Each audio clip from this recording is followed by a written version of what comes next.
Hello, everybody. This is Phil Kaplan. I want to talk to you guys about physical change. Physical change. That's usually the topic that drives people toward my seminars. Now, will anybody be open enough just right out of the gate to just tell me what the physical change you'd like to make is? Anybody?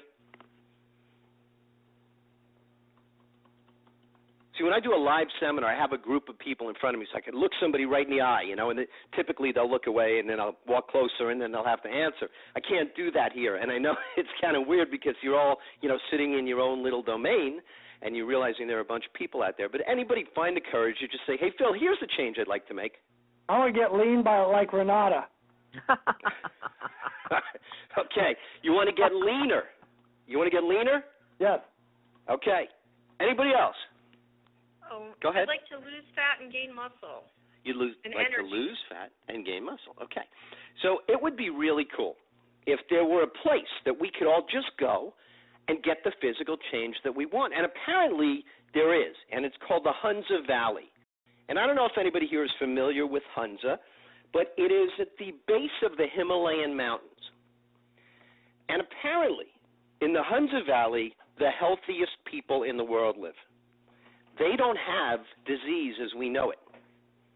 Nobody there has cancer. They don't even understand what heart disease is. So if we could all just go to Hunza, we could probably all be very healthy. But, in Hunza, they don't have electricity, they don't have computers, they don't have cars. So many of us would not be happy there, and I understand it gets pretty cold in the winter. So wouldn't it be cool if we could bring the Hunza miracle to us? Well, there was a woman who wrote an article for National Geographic in 1973. She had gone to the Hunza Valley, and she had spoken to and met and interacted with these incredible people. And what she found is they typically live to be about 150 years old.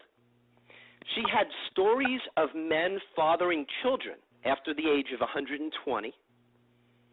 They are vibrant. So there was this great article written in National Geographic about, this place, the Hunza Valley. So since then, everybody's been kind of looking to figure out what is the secret of Hunza.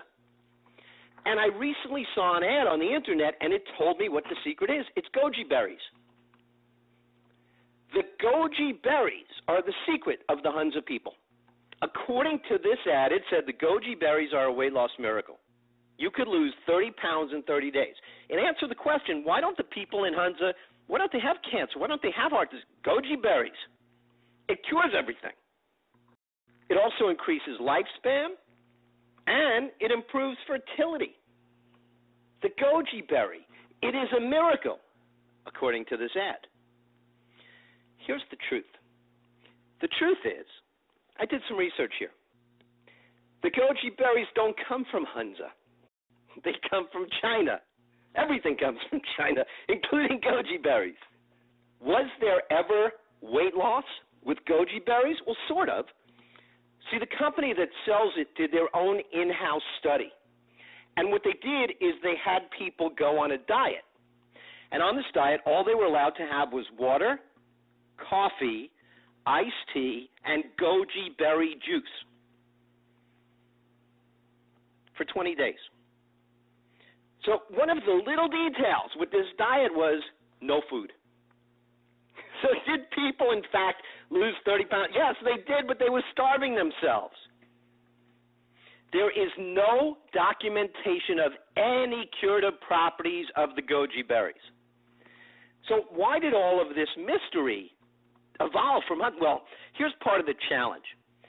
Here, we talk about age in chronological years. They talk about age in chronological years plus wisdom. So in other words, if you're 21 years old and you've grown up in the Hunza Valley and you go all over the mountain and you come back a year later, you could now be 40 because you've gained all of this wisdom. So they define age very differently.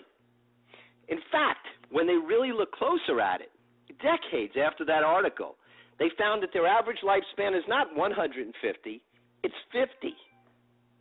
The average person in Hunza lives to be 50 years old. And when they die, no, they don't die from cancer. They die from dysentery, tuberculosis, scurvy, malaria, worms. Believe me, this is not a place you want to go. But why were people convinced that the goji berries are the secret? Because this is a perfect example of what advertisers and marketers do. And this could translate to every device you see on an infomercial. Here's what happens. Disinformation sparks misinformation. What do I mean by that? Well, disinformation is intentional. Disinformation means somebody knows they're going to tell a lie, but they do it anyway because it's in their best financial interest.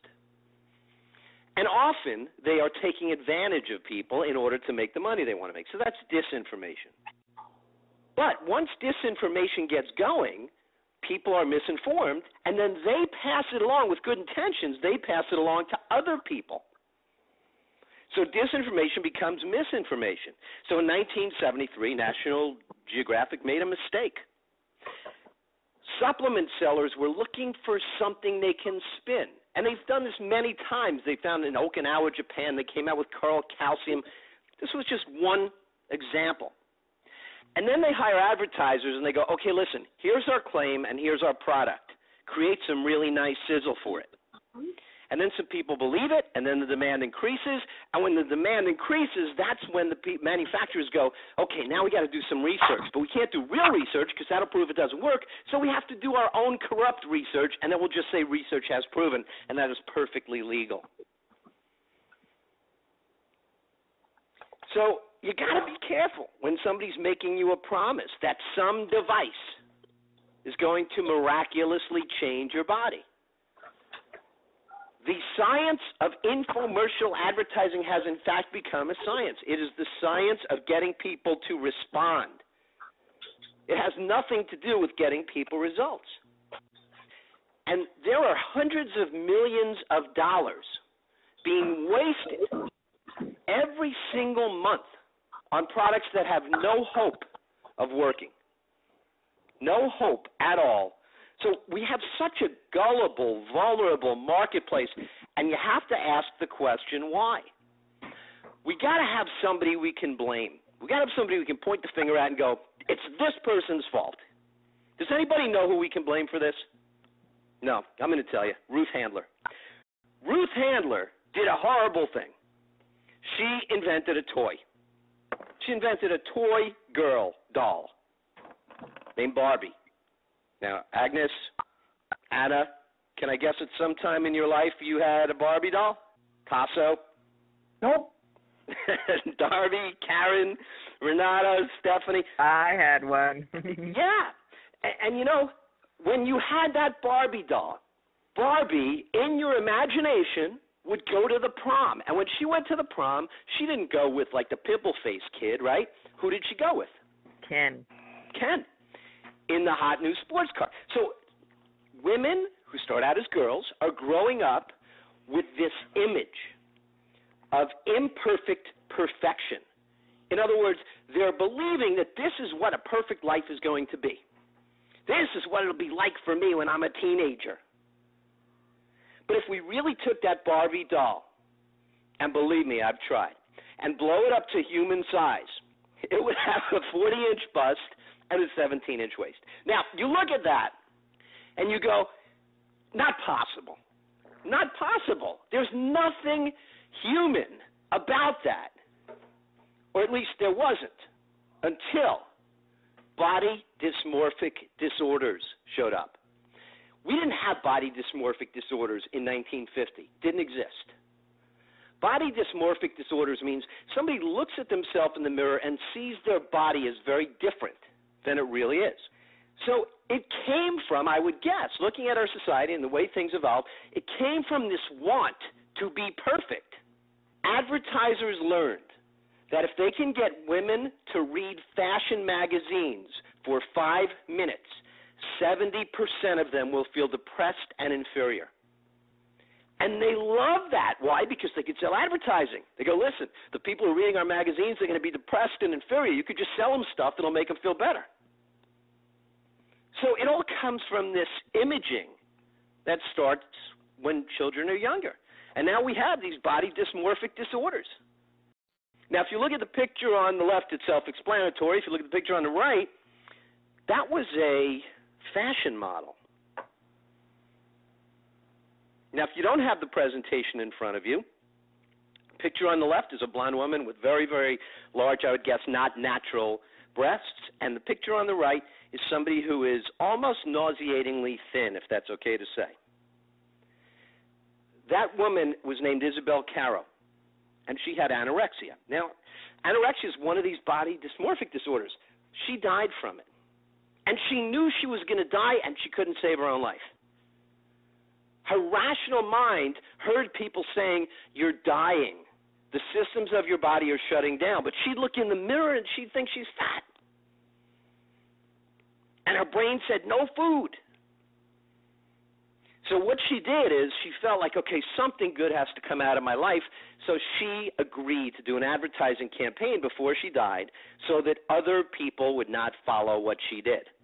What's really scary is that poster that was up in Times Square for a while, that poster became one of the most popular pictures posted and exchanged on pro-anorexia websites. In other words, there are girls who are looking at this going, "I want to be like that."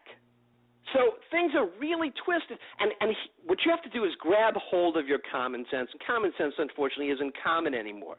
So if you're going to really achieve the physical change you want, then I have to give you a different kind of sense. And I'm going to do that by sharing just a few lessons with you, but I hope that these will give you some really clear direction. The first is, there is no single food, no single berry, no single supplement, no single exercise, no single exercise device that will in and of itself be a solution. But many of them will be sold that way. You know, if you watch Home Shopping Network on one of their fitness hours, you're going to see somebody going, "This is the only exercise you need. Works all the muscles of the body and the heart and makes you healthy and makes you fit." All that those machines are is a possible vehicle or a tool to aid you in your fitness program. None of them will get you fit. And now, when we look at what's happened, I mean, at the end of the 20th century, obesity, the numbers were beyond scary. You know, and we've now heard that 2/3 of our population are overweight, 1/3 of our population would be obese. And if you sit in an airport today, or a shopping mall, or just a grocery store or Walmart, and just watch people walk by, you're going to see, it pretty much appears to represent our society. So we had problems beginning with this body image want to be perfect. But now look what's happened. Look at the gap. It's gone from this want for perfection to a completely different extreme. And now in the 21st century, we still talk about obesity, but not as much, because now we also have metabolic syndrome. Metabolic syndrome is a cluster of problems. High blood pressure, high blood sugar, high cholesterol, all clustered together. They call that metabolic syndrome. Type 2 diabetes used to be called adult onset diabetes. It's not called that anymore. Why? Because now 10 and 11-year-old girls are commonly getting type 2 diabetes. A recent statistic said 50% of the children born after the year 2000, 50% will develop diabetes in their lifetime. Most of them before they finish school. Now, this wasn't the case 20 years ago. Obesity continues to climb. Then we have dysphoria. What is dysphoria? Dysphoria means you're sad. Now, is that a medical diagnosis? Yes, it is. And in a little while, you'll understand why. Because if they could make something a disease, if they could give it a name and they could give it a code, then insurance will pay for the medication. So if you go to a doctor and you say, "I'm sad," the doctor cannot give you a diagnosis of dysphoria and prescribe a drug. We're also seeing a stunning increase in primary hypertension. Primary meaning it's not directly related to any one thing. And then inflammatory disease. And that's where it gets scary. So I want to explain inflammatory disease. I want you to understand what that means. And by the way, if you're listening and you're going, "Hey, you know what? I don't have metabolic syndrome. I don't have inflammatory." Believe me, if you're looking to improve physically, regardless of the starting point, the technology is the same. I will tell you that if I have a 26-year-old athlete, he's going to use the same approach as a 72-year-old